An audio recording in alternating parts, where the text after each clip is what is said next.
apa isinya? Abang Pendi. Abang Pendi. Ngobrol di warung kopi, walaupun agak ngawur, semoga bermanfaat bagi semua. Bagi semua. Bagi semua. Bagi semua. Ayo bangkit pendidikan Indonesia.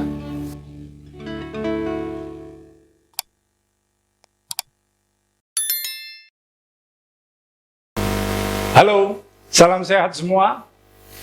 Berjumpa lagi dengan saya, Abang Pendi. Ayo bangkit pendidikan Indonesia. Kali ini saya akan mengajak untuk mendengarkan pengalaman seorang wanita muda yang saya dengar baru juga dia menyelesaikan bukunya yang ketiga. Dan dia juga seorang traveler yang suka jalan-jalan, baik di dalam negeri maupun di luar negeri, dan masih punya keinginan untuk menjelajahi segala penjuru dunia. Dan diam-diam dia juga seorang petualang yang suka melakukan hal-hal yang ekstrim yang membuat ibunya ketar-ketir. Baiklah, saya perkenalkan saja. Orangnya ada di depan saya, namanya Marcella Fiona Lego. Halo Marcella. Halo. Apa kabar? Pasti sehat lah ya? Ya, baik. Dia didampingi oleh ibunya yang juga saya undang karena akan saya tanya-tanya juga kepada ibunya, bagaimana sih sampai melahirkan seorang anak yang begitu aktif. Halo Ibu. Halo Bang Pendi. Salam sehat juga. Salam sehat. Ya, soal sehat itu harus saya tanyakan karena kita masih dalam suasana pandemi, masih berjangkit COVID-19, hati-hati. Makanya kita tetap jaga jarak, kemudian tidak berkumpul berdekatan rame-rame gitu. Dan tadi kita pakai masker, tapi karena kita mau ngobrol-ngobrol, maskernya kita lepas supaya bisa lancar kita berbicara. Baiklah, untuk Marcella, pertanyaan pertama yang saya akan ajukan adalah, ingatkah kamu pertama kali bersekolah di umur berapa dan di mana sekolahnya? Pasti pertama kali sekolah itu entah di taman bermain atau taman kanak-kanak atau sering kita kenal dengan TK. Silakan. Ya, yang aku ingat sih TK pertama kali itu. Mungkin sebelumnya pernah playgroup ya, tapi yang aku lumayan ingat itu TK. Tapi apa yang dipelajarin di situ aku nggak terlalu ingat. Cuma yang aku ingat itu suka banyak lomba gitu, kayak ada lomba melukis, ada lomba mewarnai, ada lomba menari gitu-gitu.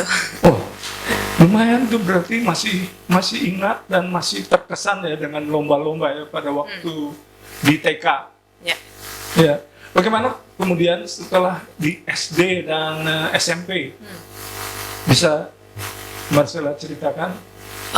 Ya, SD dan SMP aku sekolahnya sama. Jadi selama 9 tahun itu aku di sekolah yang sama. Bahkan sebenarnya sekolah itu juga, sekolahku tuh ada TK-nya juga, ada SMA-nya juga. Jadi bahkan kebanyakan teman-teman aku tuh dari TK sampai SMA di situ.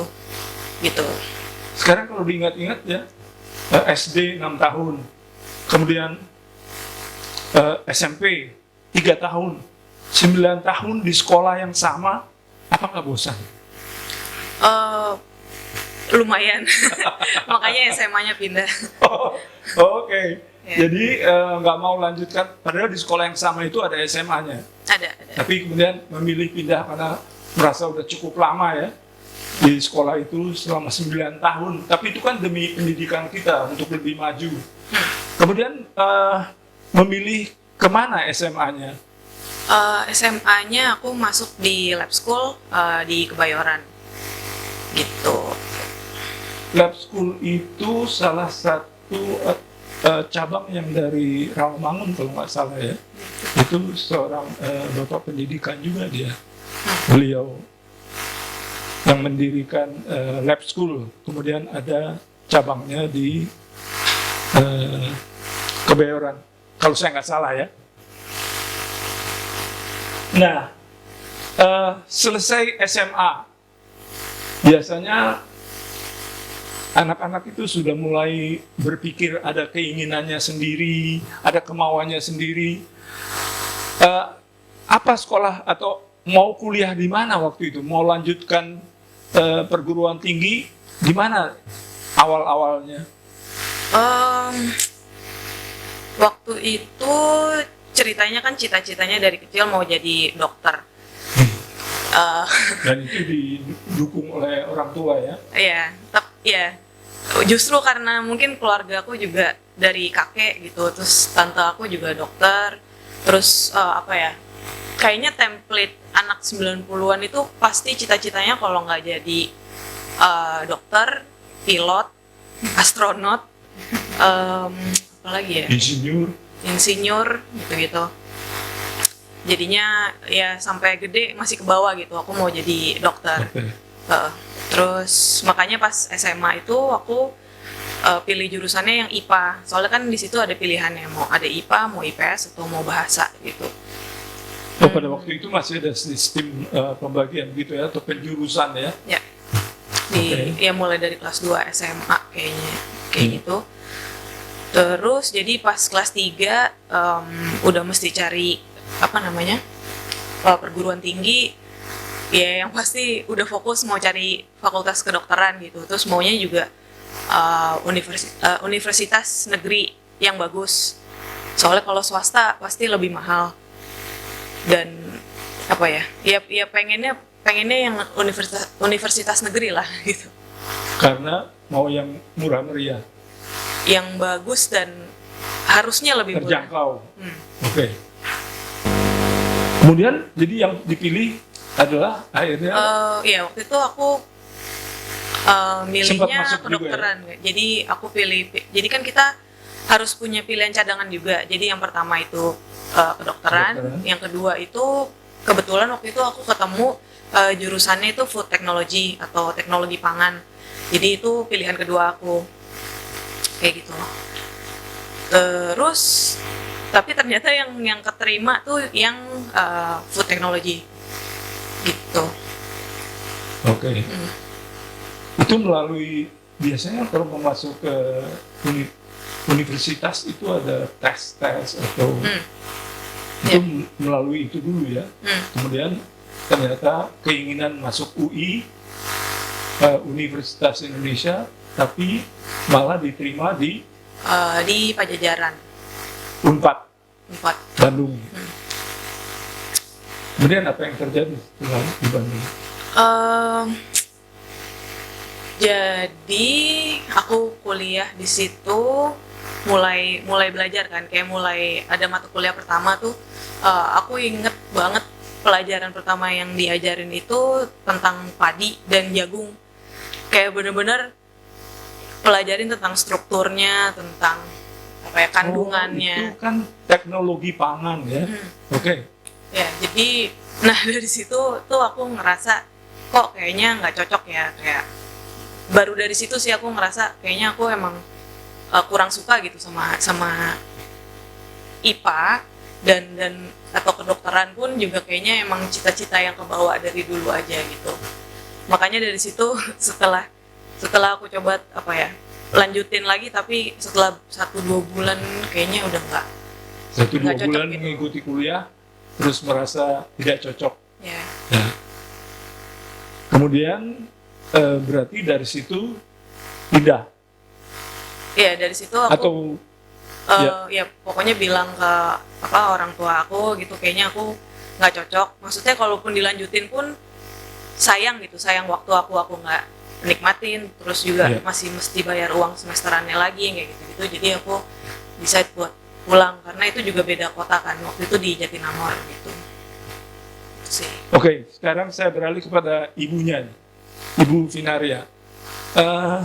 Bisa Ibu ceritakan sedikit mengenai hal yang terjadi kepada anaknya Marcella sehingga beralih, misal dia sudah berkuliah di Unpad, ternyata pilihannya nggak begitu cocok, kemudian dia minta ya berhentilah, daripada membuang waktu lagi dia berhenti, kemudian ingin pindah atau ganti pilihan kuliahnya.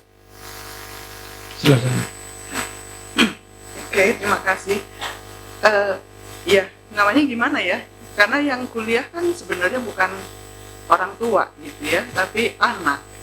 Dan lagi begitu Marcella menyampaikan bahwa nggak cocok gitu, kami juga mikir gitu bahwa kalau toh diteruskan, mungkin dia akan menghadapi dilema nggak cocok tapi dipaksakan, atau kemudian harus pindah dan lain-lain. Padahal banyak waktu yang terbuang. Jadi saya pikir ya the sooner the better lah gitu. Jadi kemudian kami menanyakan inginnya sebenarnya kemana jurusannya. Jadi sekarang kamu harus pikir baik-baik. Kamu kalau mau berhenti, kamu harus register lagi, dan kamu harus yakin bahwa yang kamu pilih itu adalah yang pas buat kamu. Karena ini second chance. Udah gitu setelah itu nanti akan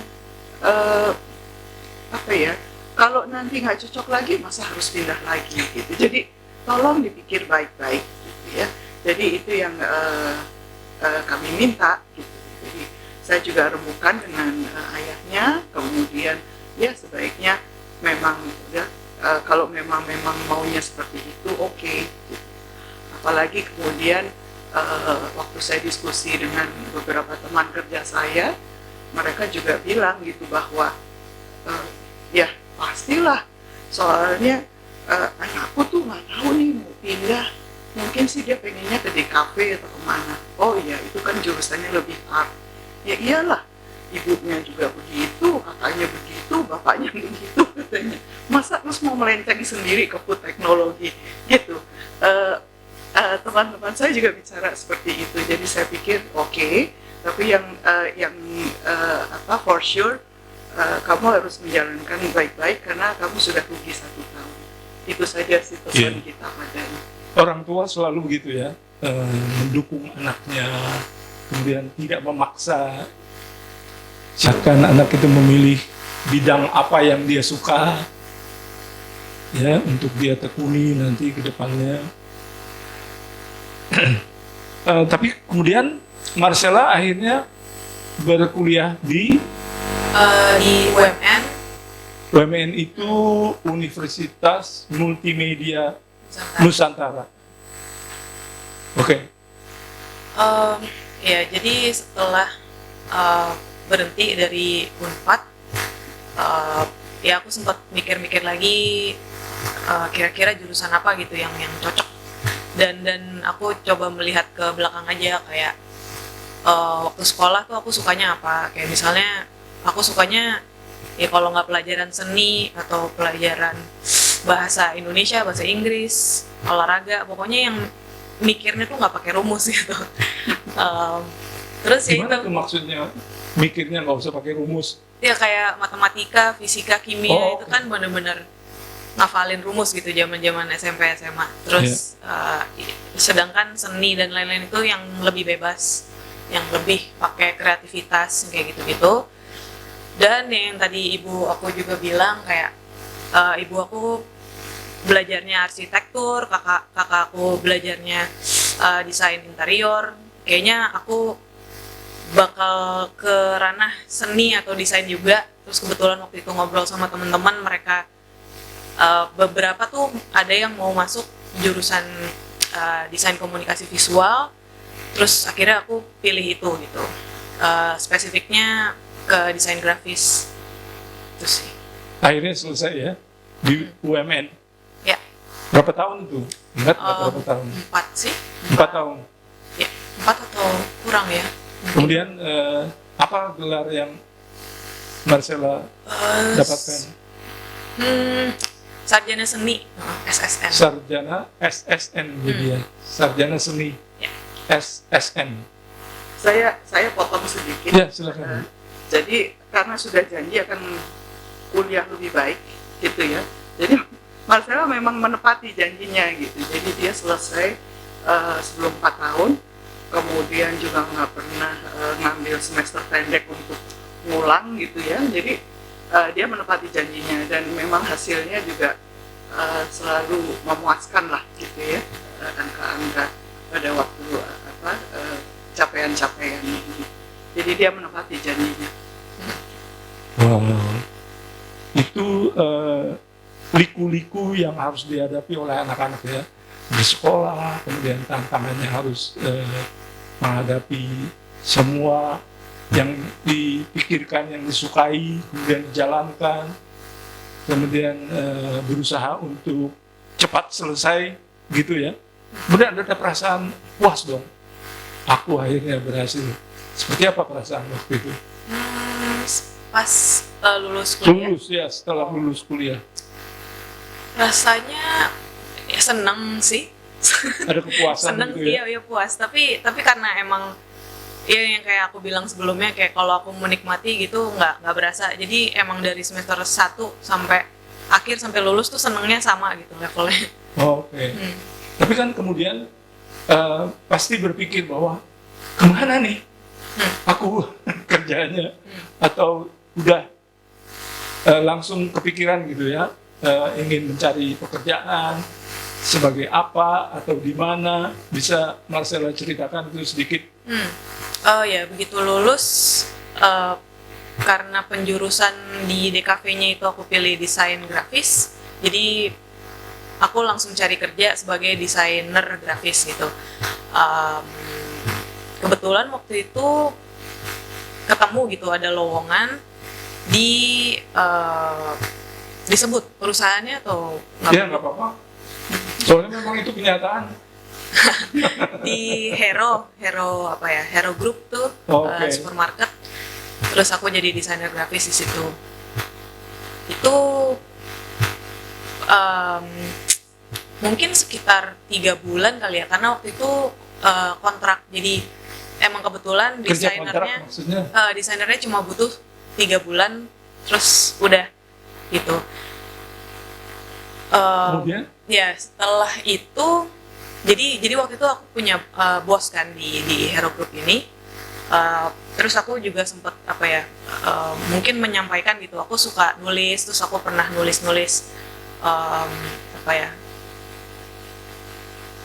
pokoknya aku suka nulis gitu. Terus si bos aku ini nawarin, mungkin nanti setelah kontraknya selesai, mungkin kamu mau jadi writer nggak gitu, content writer. Soalnya mungkin rekan atau bosnya bos aku itu ada yang lagi butuh gitu. Terus oh ya mau banget. Karena selain desain, aku juga suka nulis. Itu 2 hal yang sama-sama aku suka gitu. Oh, startnya dari situ, mulai menulis. Kemudian ada tawaran kerja berkaitan dengan penulisan itu ya. Lalu kemudian setelah itu saya dengar berapa lama tuh di tempat itu? Sekitar 1 tahunan di situ. Lumayan dong ya, waktu awal hanya 3 bulan, kemudian malah di sini Ya, 1 tahunan lah. 1 tahunan. Kemudian Habis dari situ, karena aku juga suka jalan-jalan kan, aku suka traveling, aku selama setahun itu aku bisa cuti 3-4 kali gitu. Aku nggak tahu bos aku marah atau enggak. Akhirnya setelah resign dari kantor yang itu, aku carinya kerja freelance. Kerja freelance itu lebih bebas kan waktunya, kayak aku bisa nentuin waktu aku sendiri gitu-gitu. Akhirnya aku dapet kerjaan freelance di advertising agency gitu. Jadi di situ aku kerjanya cuma perlu masuk ke kantor tuh 2 hari seminggu. Jadi sisanya aku bisa. padahal waktu itu belum pandemi ya. Belum. Belum, kan? Ya, jadi waktunya lebih bebas. Maksudnya aku bisa traveling kapan aja, tapi duitnya juga tetap stabil. Kayak gitu-gitu. Itu kayaknya cita-cita anak muda ya. Ya. Tapi saya kira itu juga kepuasan anak-anak ya. Anak-anak itu memang perlu untuk bersekolah supaya mereka pandai tentunya. Kemudian pandai untuk memanage waktunya sendiri. Kemudian setelah selesai sekolah, itu ada kepuasan tersendiri. Kemudian mendapatkan pekerjaan. Nah, itu kalau saya dengar tadi kemudian ada keinginan untuk traveling, itu kan untuk memuaskan hati setelah berapa tahun bersekolah. Di TK berapa lama, kemudian di SD 6 tahun, di SMP 3 tahun, 9 tahun, kemudian kuliah sekitar hampir 4 tahun misalnya. Berarti waktu untuk anak-anak itu menjelajahi pendidikan itu cukup lama. Tapi itulah harus semangat terus sampai mencapai pendidikan yang cukup tinggi. Dari situ kita bisa dapat hasilnya, ada kepuasan untuk bisa melakukan apa yang kita suka, seperti tadi traveling ataupun hal-hal lain yang kita yang anak-anak itu ingin, ya, keinginan anak untuk memuaskan dirinya. Nah, sekarang saya beralih ke masalah tadi tentang penulisan. Berarti dari situ Marcella mulai nih aktif atau lebih giat untuk menulis sampai membuat sebuah buku. Benar seperti itu ya? Ya. Kira-kira begitulah. Nah, saya ingin dengar ketika awal pertama kali menulis, kemudian terpikir untuk membuat sebuah buku, bagaimana tuh awalnya? Awalnya buku Buku yang belum pertama. tulis. Oh, buku yang pertama. Ya. Atau ya itulah, mulai suka menulis, kemudian terpikir untuk, saya juga mau bikin buku aja lah. Udah biasa nulis. Nah, awalnya itu yang saya mau dengar, apa tema bukunya, kemudian terpikir, bisa sampai terpikir ke situ, seperti apa? Oke. Mungkin kalau pertama kali aku suka nulis itu dari zaman sekolah. Zaman sekolah kayak nilai aku paling tinggi selalu di bahasa Indonesia atau bahasa Inggris. dari SD, SMP sampai kuliah tuh beneran paling tingginya di situ. Memang suka ya dengan bahasa Indonesia, pelajaran bahasa Indonesia, pelajaran bahasa Inggris, atau karena suka dengan gurunya, cara mengajarnya, itu juga penting.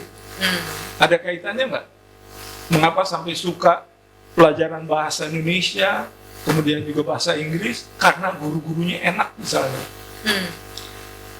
Bahasanya sendiri aku suka gitu, aku suka belajar bahasa, dan beberapa kali juga guru atau dosennya juga yang detail banget gitu, ngajarinnya beneran enak dan membuka pengetahuan aku lebih banyak gitu tentang bahasa Indonesia atau Inggris ini gitu. Terus makanya dan zaman SMP SMA itu kan, atau SMP ya, lagi banyak banget novel kan, orang-orang tuh anak-anak sekolah tuh sukanya baca novel, baca komik. Pokoknya kalau nggak komik baca novel. Terus aku kepikirannya tuh nggak cuma kayak mau novel apa lagi yang mau aku baca, tapi aku lebih kepikirannya juga kayak aku juga pengen nulis kayak gini gitu. Makanya dari situ aku mulai belajar nulis novel, nulis cerita pendek yang gitu-gitu. Makanya di sebelum buku yang pertama aku terbit itu aku udah ngirim beberapa kali gitu ke penerbit, dan dari kesekian kalinya itu akhirnya ada yang masuk, ada yang keterima. Oh, sempat ditolak juga, ada yang ditolak berarti? Ya, jadi waktu itu zaman SMP atau SMA aku nulis beberapa novel kayaknya, dua atau tiga novel gitu. Tapi walaupun sudah beberapa kali ditolak, Marcella tetap gigih ya untuk tetap bikin, tetap ajukan lagi. Kira-kira Iya. seperti itu. Iya, aku tetap coba nulis aja karena ya sekalian latihan kan waktu itu aku juga sama sekali nggak ada pengalaman nulis, jadi sekalian latihan. Terus setelah satu dua novel itu ditolak sama penerbit, aku coba bikinnya cerita pendek karena cerita pendek jauh lebih cepat kan nulisnya. Jadi terus aku kirim ke majalah, nah itu yang akhirnya yang berhasil terbit pertama kali. Dari situ kayaknya 1-2 tahun kemudian gitu aku baru mulai nulis untuk dikirim ke penerbit lagi, tapi pengennya tentang traveling. Soalnya waktu itu aku habis pergi ke Inggris kan sama bapak aku untuk ngambil uang pensiunannya. Karena dulu sempat orang tua aku sempat kuliah Kerja dan di tinggal sana? ya kuliah dan kerja di sana gitu. Itu sih. Kapan itu? Masih ingat? 2012. Nah, setelah pergi dari Inggris itu kan aku jadi punya bahan yang pengen aku tulis untuk jadi buku. Tapi aku pikir-pikir lagi, ini kalau misalnya aku nulis buku full gitu kan bakalan makan waktu gitu. Mungkin 2-3 bulan buat jadi satu buku itu. Terus kayaknya ada teman aku yang bilang, atau aku pernah baca, mungkin dibanding ngirim naskah buku, mungkin bisa kirimnya proposal aja. Jadi proposal tentang aku pernah traveling ke sini, ke kota-kota ini, terus aku bisa nulis tentang ini, tertarik nggak gitu. Nah ternyata itu berhasil gitu. Jadi waktu itu penerbitnya mau dan dari situ jadi buku. Diterima ya? Akhirnya aku mulai nulis setelah penerbitnya bilang oke gitu. Itu dipublish pertama kali, buku pertama yang Marcella buat. Dan waktu itu kalau orang-orang tuh mau traveling kan mereka pasti sering beli buku panduan gitu ya. Nah makanya waktu itu aku tulis buku panduan tentang Inggris. Bermanfaat juga ya bagi orang-orang yang mau jalan-jalan ke Inggris, itu sebagai panduan mereka. Ya timingnya tepat aja sih. Oke. Ada sedikit tantangan nih dari Abang Pendi. Masih ingatkah Anda nama guru bahasa Indonesia dan guru bahasa Inggris? Nah ini kebiasaan murid-murid di sekolah. Mereka hanya ingat, wah itu ada guru bahasa Indonesia, ada guru matematika, namanya, lupa deh. Tapi orangnya gendut, nah seperti itu. Sebaiknya memang murid-murid itu perlu juga untuk mengingat nama-nama gurunya, nama dosennya yang dia sukai paling tidak seperti itu. Masih ingat? Masih bisa ingat? Udah ingat sekarang. Iya. Guru bahasa Indonesia aku SMA Bu Wulan. Ya, dosen bahasa Inggris aku di kampus. Mudah-mudahan Bu Wulan masih hidup, masih bisa lihat muridnya. Bu Yohana kalau pas di kuliah. Ya. Bu Erna itu SD, bahasa Inggris. Wow. Nah ini salah satu contohnya bahwa memang sebaiknya kita mengingat, karena guru itu kan pahlawan tanpa jasa. Jadi kalau murid-muridnya itu bisa mengenang gurunya, wah bahagianya si guru itu. Oke. Nah, kemudian setelah itu kan buku yang pertama. Kemudian tadi saya dengar tentang penerbit yang mau, kalau saya nggak salah dengar, itu penerbitnya cukup terkenal juga ya, cukup besar.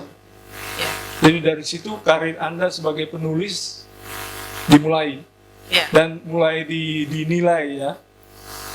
Karena saya dengar setelah itu kan Marcella buat lagi buku yang kedua, dan tadi udah saya umumkan bahwa ada buku ketiga. Jadi Bisa diceritakan sedikit tentang buku yang kedua? Buku yang kedua itu karena aku suka traveling, karena aku suka apa ya, bertualang dan melakukan hal-hal yang emang apa ya di luar rutinitas. Jadi waktu itu tuh aku menulis semacam bucket list. Jadi ini bucket list itu tuh daftar hal-hal apa aja sih yang mau aku lakuin dalam hidup aku gitu. Bisa dari traveling atau misalnya aku pengen nyoba bungee jumping nih, yang kayak gitu-gitu tuh aku masukin ke dalam daftar itu. Karena aku punya daftar itu, berkembanglah jadi buku. Jadi dari daftar-daftar hal-hal, mungkin hal-hal kecil sampai ke hal-hal besar ini aku jadiin satu, terus aku tulis jadi buku. Makanya judulnya itu The Adventure of Happiness gitu.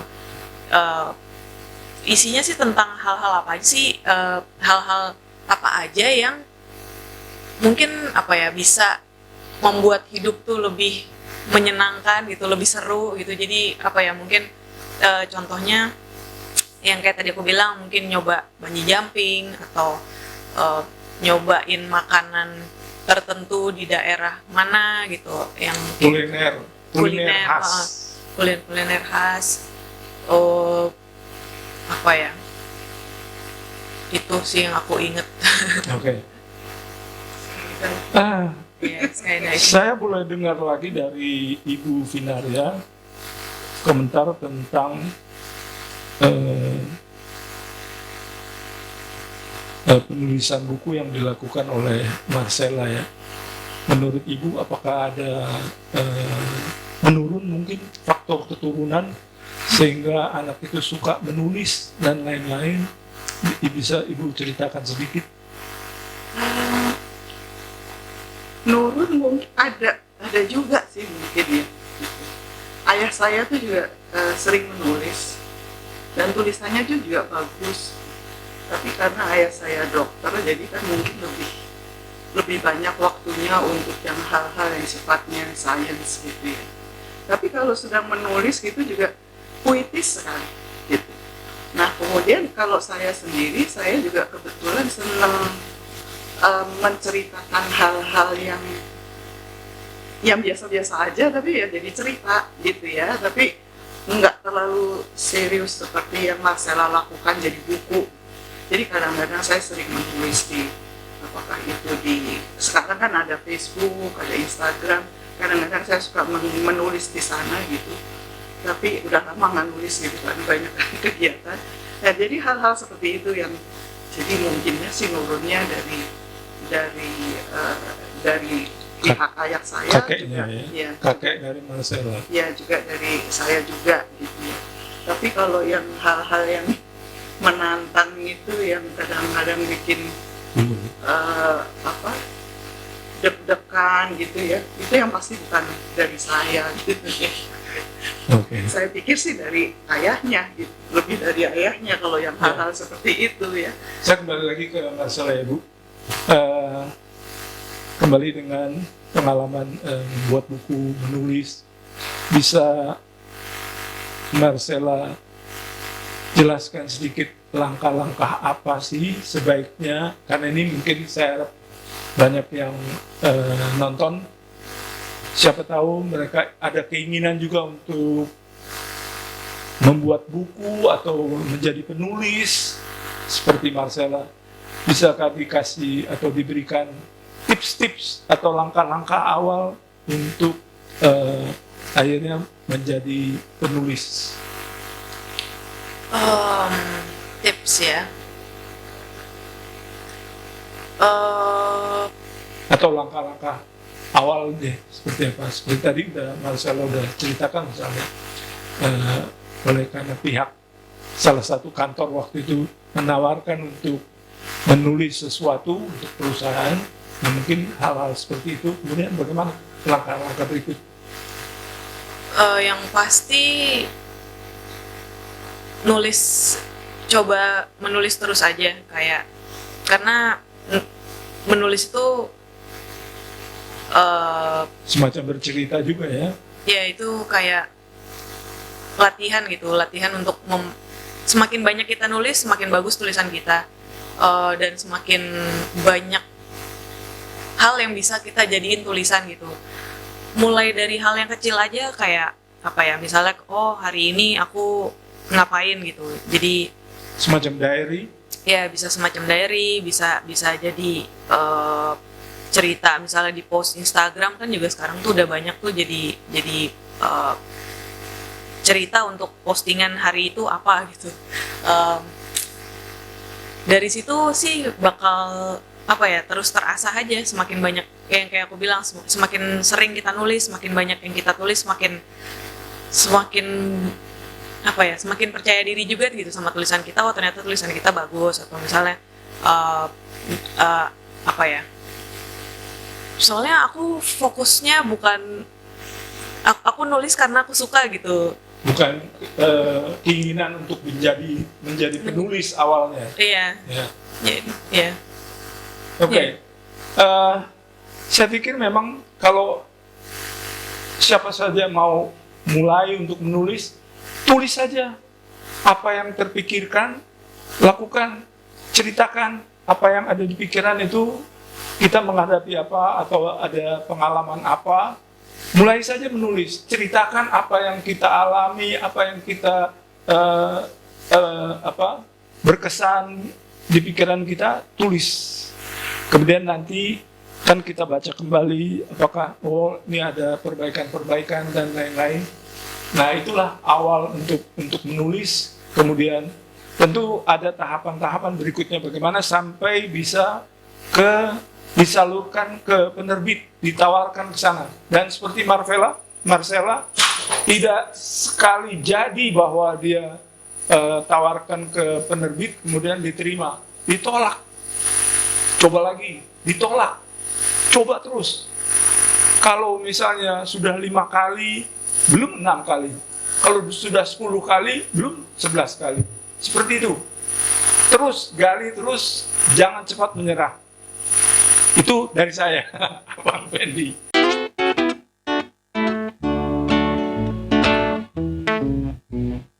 Ayo bangkit pendidikan Indonesia.